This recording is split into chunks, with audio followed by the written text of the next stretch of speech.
Je vais intervenir dans quelques instants sur un sujet qui me tient à cœur, c'est effectivement les contrats Pfizer.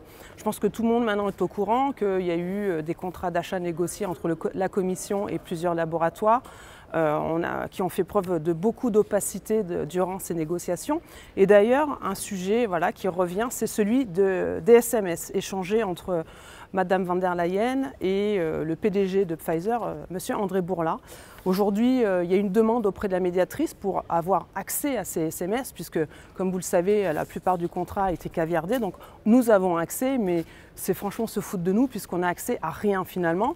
Donc, on veut savoir un peu plus comment se sont négociés ces contrats, d'où cette demande à la médiatrice que la Commission transmette l'intégralité des SMS.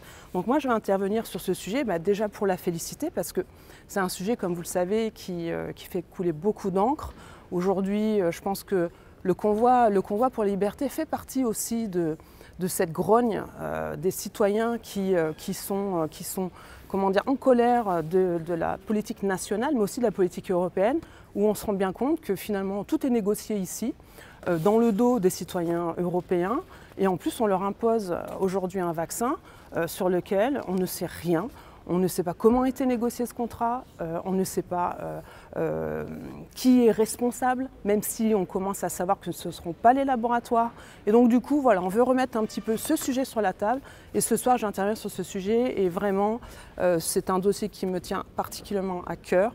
Et j'en profite pour passer un message pour toutes les personnes qui ce soir sont dehors et qui manifestent pour leur liberté.